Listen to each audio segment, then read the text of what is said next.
A lot of people ask me, should I go to Phuket or Bali for my surf trip?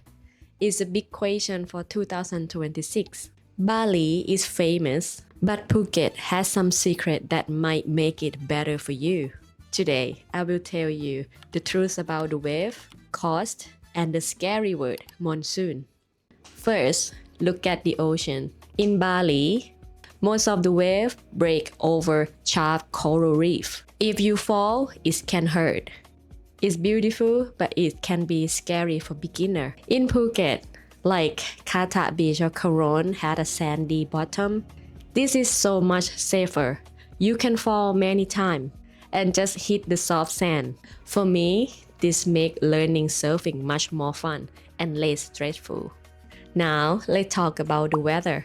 People see the raining season in Phuket and they get scared. But here is the local secret. It doesn't rain all day. Usually, even in monsoon, it is sunny 60 or 70%. You get a blue sky in the morning or a big rain for 1 hour in the afternoon and then the beautiful sunset. But be careful.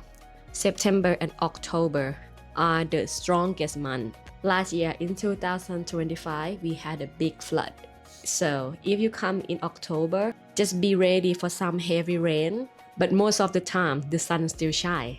Let's talk about the money. In 2026, Bali is getting busy and more expensive. Phuket can be expensive too, but in the low season, May to October, it is like a cheat code. Because it's raining season, luxury hotel drop their price 50% or more. You can stay in a 5-star hotel resort for the price of a small room in Bali. If you want a luxury life on a budget, Phuket in the surf season is the winner.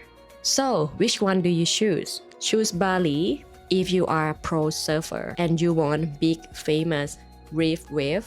Choose Phuket if you want a healthy, relaxed life, sandy beaches for safety, and a luxury hotel for a cheap price. For me, the salty life in Phuket is hard to beat. What do you think? Would you choose the reef of Bali or the sand of Phuket? Tell me in the comment. And if you like these simple local tips, don't forget to subscribe and see you in the water. Bye!